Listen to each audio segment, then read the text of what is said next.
Bonjour Bertrand Badi. Bonjour. Merci beaucoup d'être là ce matin. Vous avez aussi co-dirigé Le Monde ne sera plus comme avant aux éditions Les Liens qui libèrent. Ce monde qui change décidément chaque jour et très vite. Hier, coup de fil inédit entre Volodymyr Zelensky et Xi Jinping.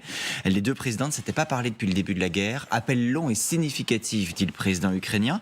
Mais est-ce que ça change quelque chose? Est-ce qu'aujourd'hui, la sortie de crise est plus proche qu'hier? Alors soyons bien sûr prudents, mais ça change énormément de choses. D'abord, on a spéculé longtemps sur le fait qu'il n'y avait pas de contact entre la Chine et l'Ukraine. Ce contact, il a eu lieu hier. Deuxièmement, jamais un contact bilatéral entre Zelensky et un chef d'État étranger n'a eu un tel retentissement. Pourquoi ? Eh bien, justement parce que c'est nouveau, d'abord. Imaginez, n'allons pas jusque-là, mais laissons notre imagination courir un petit peu, que demain, après-demain, la Chine contribue à refaire une partie de la carte de l'Europe. Vous vous rendez compte du changement? C'est une partie de la carte, c'est-à-dire œuvrer pour trouver un accord entre la Russie et l'Ukraine. Voilà. Et donc déjà, c'est de l'inédit absolu. Nous sortons d'un temps qui a duré plusieurs siècles, durant lesquels les Européens, après les Nord-Américains, mais les Nord-Américains sont d'origine européenne, réglaient leurs propres problèmes. Là, nous changeons de dimension. J'avais dit très tôt que je considérais cette guerre comme une guerre mondialisée. S'il y a un processus de paix, on ne sait pas encore si on en est là, ça sera un processus mondialisé. Mais alors là, Bertrand Badi, ce qui était intéressant, ce que vous dites, c'est que ça fait écho avec ce qu'a dit également la présidence de la République, le chef de l'État français. Parce que lorsqu'il est allé en Chine il y a quelques semaines, il a œuvré, dit-il, pour que le président chinois appelle le président ukrainien. Bon, en l'occurrence, ça s'est fait dans l'autre sens, mais le contact a eu lieu. Est-ce qu'il faut y voir davantage une victoire française, parce que la voix du président français a été entendue, ou un aveu de faiblesse, parce que, comme vous le dites, on n'y arrive pas tout seul? Alors certes, on n'y arrive pas tout seul, mais je pense que le président de la République a compris qu'on n'y arrivait pas tout seul, ce qui est déjà une première victoire diplomatique. C'est-à-dire que si on compare à l'attitude des autres chefs d'État européens, il y a là une ouverture et peut-être une lucidité sur ce qu'est le monde aujourd'hui qui est à noter. Le fait que cet entretien téléphonique, effectivement, officiellement, c'est l'Ukraine qui a appelé la Chine, mais les choses, en fait, ont été partagées, prouve que effectivement, le voyage du président de la République française s'inscrivait dans une logique, et dans une logique qui n'était pas une impasse. Donc on peut le porter à son crédit, pour le coup, ce qui s'est passé. Tout à fait. Et je me rappelle la vigueur et la facilité avec laquelle il avait été critiqué à ce moment-là. Il faut être très prudent dans ce dossier, rien n'est acquis, mais en tous les cas, c'est un début de preuve que c'était là la bonne méthode. On reviendra au fond du sujet et à la Chine dans un instant, mais je voudrais juste vous interroger sur la réaction de la Russie, parce que la Russie est quand même concernée au premier chef, puisqu'on parle d'une guerre initiée par la Russie. Hier, le ministère des Affaires étrangères russe a dit prendre acte de cette volonté de la Chine, de s'efforcer de mettre en place un processus de négociation, mais tout en ajoutant, je cite, « Les autorités ukrainiennes et leurs soutiens occidentaux ont déjà démontré leur capacité à saper les initiatives de paix, comme si pour eux le verre était déjà dans le fruit aujourd'hui. » Oui, alors je crois qu'il y a un double signal dans cette affaire. Il y a d'abord cette marque qui devient classique chez Vladimir Poutine de désigner l'Occident comme étant le faiseur de tensions, de renverser le conflit ukrainien. Il ne s'agit plus de dénazifier l'Ukraine, il s'agit de contenir l'Occident. Cette idée d'endiguement de l'Occident va devenir de plus en plus centrale si, par bonheur, ce processus de construction de la paix venait à s'amplifier. Il y a un deuxième élément, effectivement, c'est que l'angoisse du Kremlin, c'est d'apparaître comme le perdant de cette guerre.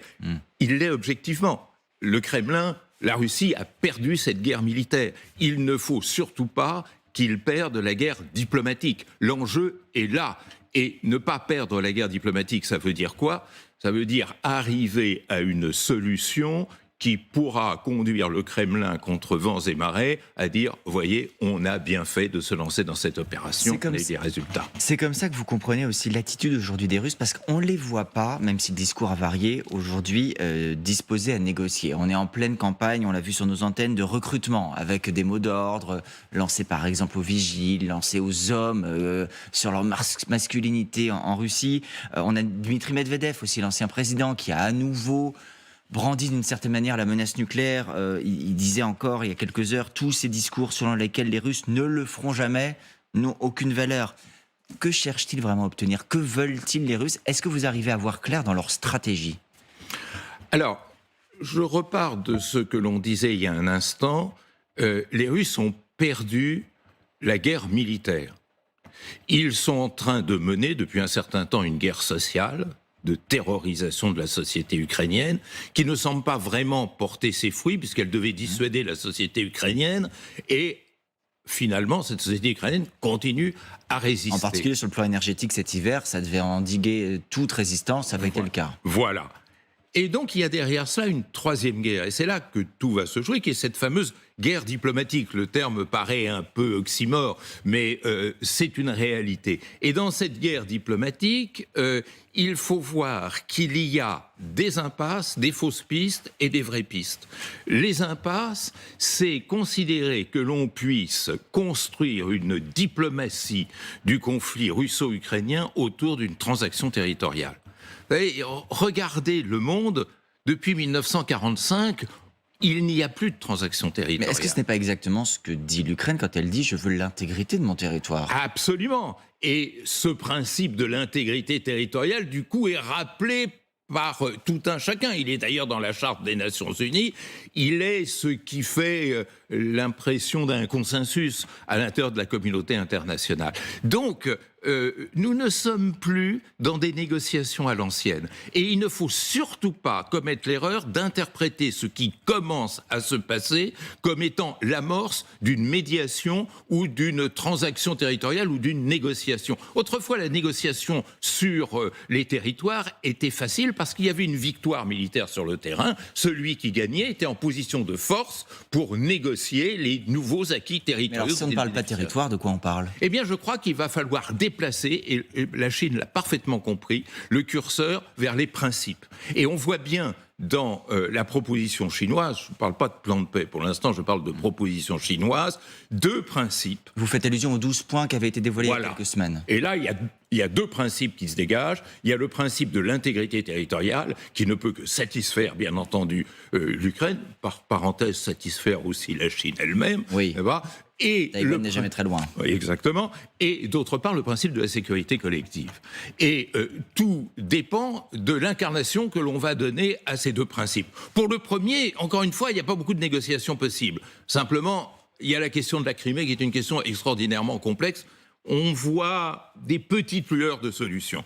Côté sécurité collective, là, tout reste à discuter. C'est-à-dire définir un ordre qui conduira Moscou à dire « vous voyez, nous avons bien fait de taper du poing sur la table, nous sommes arrivés à une situation plus favorable ». Vous savez, les puissants ont perdu toutes les guerres qu'ils ont menées depuis 1945 et ont toujours trouvé la formule qui leur permettait de sortir la tête haute de ce qui était en fait une énorme défaite militaire et politique pour eux. Rappelez-vous le thème de la vietnamisation pour mettre fin à l'engagement américain au Vietnam. Là, c'est la même chose. On parlera peut-être de la Donbassisation, c'est-à-dire on laisse nos frères du Donbass accomplir un travail qui est possible grâce à l'intervention qui a été la nôtre. Revenons au cas chinois. Ce réengagement sur la scène internationale, forcément, on se pose la question, est-ce que c'est une manière pour les Chinois aussi de faire oublier le pataquès, je vais appeler ça comme ça, suscité par leur ambassadeur en France, c'était sur le plateau d'LCI il y a quelques jours au micro de Darius Rochemin, où il avait remis en cause à la fois la souveraineté des pays de l'ex-URSS et l'appartenance de la Crimée à l'Ukraine. Est-ce que vous voyez un lien entre ces 2 affaires ou est-ce qu'à vos yeux c'est complètement distinct ? Alors, il faut là aussi être prudent. Il y a deux interprétations. Il y a l'interprétation de la gaffe. Cet ambassadeur en avait déjà commis quelques-unes, vous le savez bien, depuis qu'il est accrédité à Paris. Et on a vu effectivement le ministère chinois des Affaires étrangères rétro-pédaler et expliquer que on n'avait pas bien interprété ce qu'avait dit l'ambassadeur chinois. Il y a l'autre hypothèse qui est plus subtile, qu'il ne faut pas exclure, qui consiste à dire il faut équilibrer les deux plateaux de la balance. Souffler le chaud et le froid, alternativement. Il faut aussi rassurer un peu Moscou en disant, voyez, on ne vous abandonne pas en race campagne. Vous vous rappelez ce sommet entre Xi Jinping et Poutine. Là aussi, on commence à avoir deux interprétations. Ceux qui disent c'était une façon de réaffirmer l'amitié sino-russe. Ça, c'est pour conforter le Kremlin. Et il y a ceux qui disent mais ça, c'est pas si bien passé que ça. Et là, clairement, le maître de Pékin avait mis en garde celui de Moscou en disant ça ne nous arrangerait pas du tout que vous alliez trop loin dans cette affaire. Eh bien là, avec l'ambassadeur, c'est la même chose. Je pense que la diplomatie chinoise est assez astucieuse pour récupérer ces propos qui sont peut-être pas très bien contrôlés et montrer par le jeu subtil de l'ambiguïté que l'on peut gagner. L'ambiguïté, quelquefois, mérite le prix Nobel de la paix. Le message est passé. Il n'y a pas que la Chine, cela dit Bertrand Badi. On est assez frappé de voir que d'autres pays, à leur manière, alors même qu'ils ne sont pas directement concernés par le conflit, s'expriment. On peut parler de la Chine, on peut parler de l'Inde, mais le Brésil, c'est particulièrement frappant. Le président brésilien Lula, encore hier, qui est en visite en Europe, Portugal puis Espagne, a dit « Il ne sert à rien de dire qui a raison entre l'Ukraine et la Russie. Avec nos lunettes, nous d'occidentaux, de Français, d'une certaine manière, Lula, c'est le gentil président qui a vaincu le méchant Bolsonaro. On tombe de notre chaise quand on se dit un pays qui nous paraît être un pays ami, lui, ne choisit pas entre l'Ukraine et la Russie. » Oui, alors il y a manifestement une ignorance délibérée ou pas du droit international qui, là, permet de trancher quand même assez facilement. De la part du président brésilien, vous voulez dire. Voilà, c'est certain. Mais il faut voir plus loin. Nous sommes dans la mondialisation. C'est la première guerre dont la gestion est entre les mains, si je puis dire, des mécanismes de la mondialisation. Mais parce qu'un pays comme le Brésil est, pardon je vous coupe, mais pro-russe ou anti-occidental, qu'est-ce qui se joue dans cette prise de position qui jure réellement avec ce que les Américains, les Européens disent ? Je crois qu'il va falloir apprendre à partir d'autres catégories. C'est-à-dire, on n'est plus dans la bipolarité. On n'est plus comme du temps de Bandung, à devoir choisir entre l'Est et l'Ouest. Le pari de Lula, et là il a été pionnier, parce que dès son premier mandat, en 2003, il en a fait un thème fondamental, c'est effectivement l'importance systémique du Sud. Qu'est-ce que ça veut dire importance systémique ? C'est-à-dire le Sud, de par son poids démographique, son poids économique, son poids social, culturel, et devient le régulateur de l'ordre mondial. Et quand vous êtes régulateur de l'ordre mondial, évidemment, vous allez chercher à exister pour vous et non par rapport aux autres. Ça a été une constante chez Lula, quand il a lancé notamment la fameuse coopération Sud-Sud. Un Sud est en train de s'affirmer, et ce Sud a des capacités non pas frontales, non pas stratégiques de peser sur les acteurs, mais une capacité systémique, c'est-à-dire il représente ce Sud un tel poids démographique et économique que ses frémissements réorientent le curseur. Sur ce plateau, j'avais dit, ils tiennent le thermostat du monde, en quelque sorte. Et de ce point de vue-là, le discours de Lula, alors qui choque bien entendu en Occident, c'est de dire, mais on a dépassé le problème de savoir s'il faut s'aligner sur l'un ou sur l'autre. Il faut exercer une pression. Pourquoi exercer une pression ? Parce que là aussi, si vous avez remarqué depuis 1945, personne ne gagne les guerres. Les guerres s'arrêtent par abandon, par jet de l'éponge et du plus puissant. Et donc, il s'agit de persuader Poutine qu'il a tout avantage à arrêter. Ça passe par des écarts de langage, par des étonnements de langage, par quelques libertés prises avec le droit international. Mais n'oubliez pas que Poutine a réussi à transformer ses défaites militaires en victoires diplomatiques simplement en disant « Voyez, je suis victime de l'hégémonie occidentale.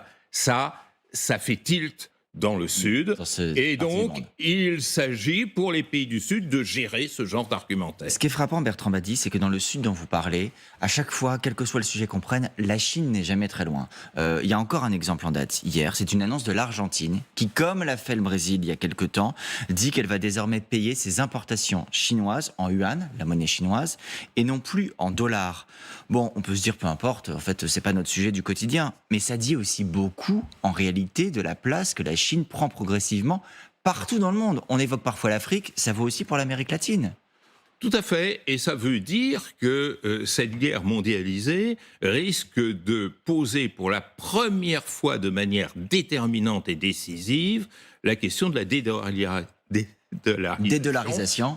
de l'économie mondiale, ce qui est une double carte. C'est une carte politique, parce qu'il s'agit d'afficher une marque hégémonique, mais c'est aussi un pas supplémentaire, et vous avez raison, effectué par la Chine, pour dire, eh bien finalement, nous sommes les premiers à maîtriser la mondialisation. Le Trumpisme aux États-Unis est né d'une déception par rapport à la mondialisation et du constat que la Chine avait tiré plus d'avantages de la mondialisation. Ben, la Chine en tire les dividendes. C'est pour ça, à vos yeux, pour éviter justement que cette tendance s'accélère trop vite, que Joe Biden, dès maintenant, dit « je suis candidat l'année prochaine » et que d'ailleurs, il a pris cette décision d'être candidat à sa propre succession aux États-Unis, ce qui n'était pas une évidence au départ. On rappelle qu'il est déjà, dans l'histoire, un président très âgé, le plus âgé même, et que ça ne peut que s'accentuer. On a du mal, en fait, à comprendre ce que Joe Biden cherche réellement, si son inquiétude, elle relève du plan intérieur ou de la place des États-Unis dans le monde. D'abord, il y a un paradoxe, parce que rappelez-vous, lorsque Barack Obama avait effectué ses 2 mandats, Oui. on faisait pression sur Joe Biden pour qu'il fût candidat à la présidence, il avait refusé. Il y a un retour tardif dans un circuit qu'il ne voulait pas être le sien. Alors, à quoi ça tient ?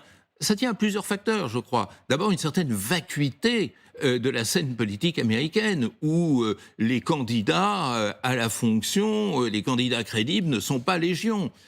D'autre part, Biden représente un peu le centre de gravité du Parti démocrate, c'est-à-dire par rapport à cette aile gauche qui a beaucoup progressé ces derniers temps, mais dont on veut éviter dans la machine démocrate qu'elle porte l'étendard lors de la prochaine élection présidentielle, et puis aussi dans une aile droite, plus modeste, plus discrète, quelque peu néoconservatrice, dont on ne veut pas non plus. Donc il reste le plus grand dénominateur commun, il en est probablement convaincu pour lui-même, il doit, je pense, secrètement espérer avoir Trump en face de lui, rééditer la dernière élection avec en plus toutes les affaires judiciaires qui pèsent sur le candidat républicain ou l'éventuel candidat républicain. Face à ces États-Unis, le président français, on y revient, a rappelé la nécessité à ses yeux d'une autonomie stratégique européenne.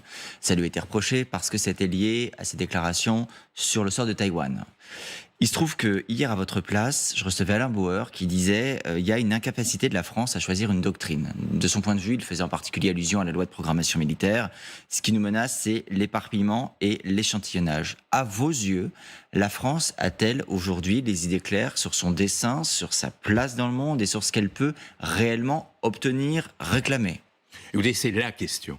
Parce que la France, comme la plupart des pays européens, peut-être une petite exception avec l'Allemagne, ne parvient pas à sortir de ce temps où l'Europe était le centre du monde et où la France était une des puissances fondatrices de l'Europe. Et c'est la raison pour laquelle le langage diplomatique, à droite, à gauche ou au centre, a toujours tourné autour de mots que nous connaissons bien, le rang de la France, ses responsabilités particulières, son autonomie, son indépendance nationale, sa souveraineté, etc. Le problème, c'est que ce vocabulaire est en décalage par rapport à la réalité de la mondialisation. Et effectivement, je vous rejoins tout à fait, je rejoins Alain Bauer sur ce point, il y a une très grande difficulté de sortir de ces catégories qui appartiennent au monde d'hier. Vous savez, le monde d'hier, il était vertical, il était hiérarchique. C'était la fameuse hiérarchie de puissance. Aujourd'hui, le monde, il est devenu horizontal. Horizontal, ça veut dire quoi ? Ça veut dire qu'il traverse toute la planète, d'une part, et qu'il intègre tous les pays du monde, et surtout qu'il implique une solidarité de fait face aux menaces globales. en matière climatique, en matière énergétique, en matière économique, bien sûr, en matière sanitaire, on l'a vu avec le Covid. Tout ça, c'est pour une génération, la mienne, naître dans un monde vertical pour mourir dans un monde horizontal. Le passage du vertical à l'horizontal, surtout pour ceux qui se sont toujours crus en haut de l'échelle verticale, c'est quelque chose d'extraordinairement difficile. Un petit mot pour conclure, Bertrand Badi, pour illustrer ce que vous dites. On est même frappé quand on raisonne avec les logiciels auxquels on a été habitué, parfois empreints de colonialisme, de voir que la France, par exemple, n'arrive pas à faire reprendre les clandestins par certains pays du Maghreb ou par les Comores. On tente de faire des opérations d'évacuation de clandestins à Mayotte. Les Comores disent non merci, on ne reprend pas les bateaux. Ça veut dire que la France n'est pas capable de faire plier ces pays-là aujourd'hui, qui n'ont pas peur de nous. Oui, alors faire plier déjà appartient à l'ancien vocabulaire. Exactement. Et c'est peut-être tout le problème. Le rapport avec les Comores est d'autant plus complexe que le contentieux avec les Comores n'est pas terminé, que les Comoriens considèrent que la décolonisation des Comores passait par l'intégration de Mayotte à l'ensemble comorien. Vieux débat. Mais d'une façon plus générale, regardez comment 9 pays africains francophones n'ont pas, sur 16, n'ont pas rejoint la France dans le vote à l'Assemblée générale des Nations Unies sur la résolution condamnant la Russie. C'est bel et bien un monde qui est en train de changer sous nos yeux. On le rappelle, c'était le sens d'ailleurs de votre ouvrage et on doit s'y habituer. Merci encore Bertrand Badi d'avoir été sur ce plateau ce matin. C'était passionnant.